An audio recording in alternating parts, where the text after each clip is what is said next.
बढ़िया मलमल की धोती सुदामा जी को पहनाए हैं, बढ़िया माला पहनाए हैं, दिव्य केसर मिश्रित चंदन तिलक को सुदामा जी के मस्तक पर लगाया है ठाकुर जी ने अपने हाथों से। धन्य है सुदामा जी, धन्य है ऐसे सुदामा जैसे ब्राह्मण जिनके पैर को साक्षात भगवान दबा रहे हैं। और भगवान चरणों को दबाते दबाते भगवान ने कहा कि अपि ब्रह्मन गुरुकुला भवतालब्ध दक्षिणा समावर्तेन धर्मज्ञ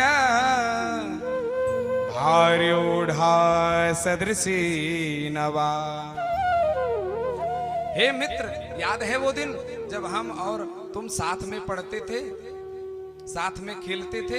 हे मित्र, विरक्ति में तुम्हारा मन बचपन से ही लगा रहता, तुम बचपन से ही विरक्त बनना चाहते थे।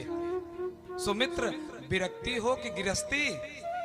सुदामा जी ने कहा नहीं कि लाला, मैं तो गिरस्ती हूं और तेरी भाभी का नाम है सुशीला, मेरे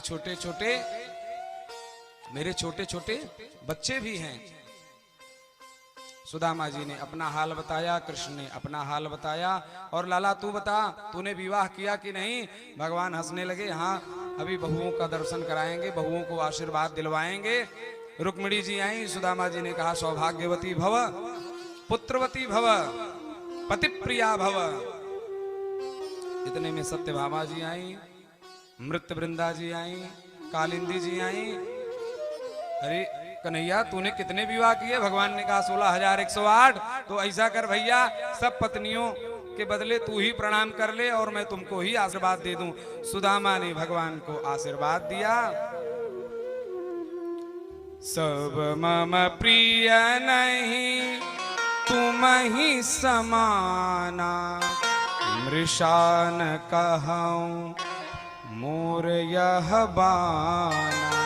आज सुदामा जी के चरणों को दबाते हुए भगवान कहते हैं कि तुम मुझे बहुत प्रिय हो सुदामा जी। हे मित्र, संसार में मनुष्यों के 3 गुरु होते हैं। एक जन्म देने वाले गुरु, सवै सत्कर्मणाम साक्षात द्विजातेरिह संभवः। एक जन्म देने वाले माता पिता गुरु और एक यज्ञोपवीत कराने वाले अष्टवर्ष ब्राह्मण मुपनयत गर्भाष्टमीवा, जो आचार्य होते हैं, जो यज्ञोपवीत कराते हैं, वो दूसरे गुरु।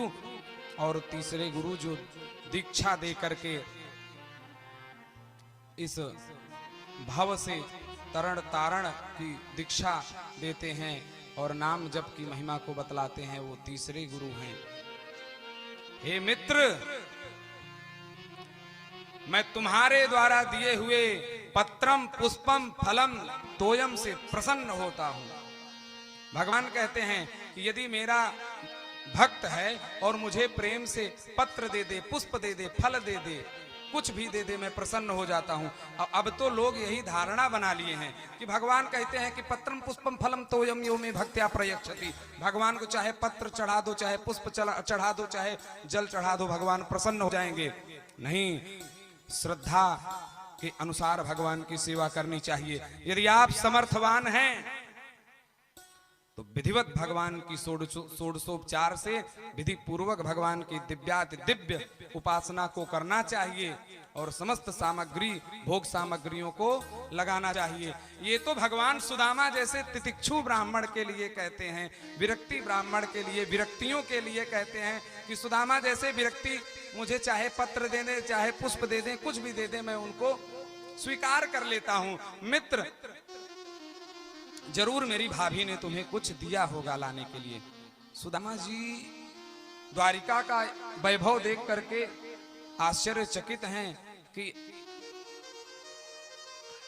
4 मुट्ठी चिवड़ा कैसे इनको दूं, और कांख में दबाए हैं। एक तो दुबले पतले व्यक्ति की कांख गहरी होती है, सुदामा जी दुबले पतले हैं, कांख में दबाए हुए हैं। भगवान सुदामा जी की मनस्थिति को समझ गए और स्वयं सुदामा जी से चिवड़े की पोटली छीन ली। इति मुष्टिम सकृत जध्वा द्वितीयम जगदु मादधे।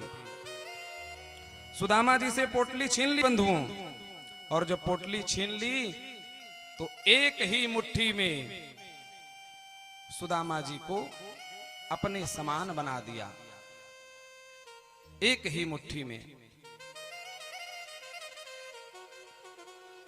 दुर्ददातिन चार्थिभ्यः, भला बताओ भगवान को अपने भक्तों को दोबारा देने की आवश्यकता है क्या? कोई चीज एक ही बार में भगवान दे देते हैं। और भगवान कहते हैं सुदामा जी,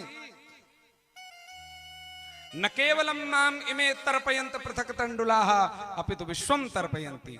तुम्हारे द्वारा दिए हुए चिवड़े केवल मुझे कृष्ण को नहीं अपितु पूरे विश्व को तृप्त कर रहे हैं। सुदामा जी के द्वारा दिए हुए चिवड़े को भगवान ने पाया और सुदामा जी अब द्वारिका से विदा लेकर के अपने नगर की ओर प्रस्थान किए। इधर विश्वकर्मा को प्रेरित कर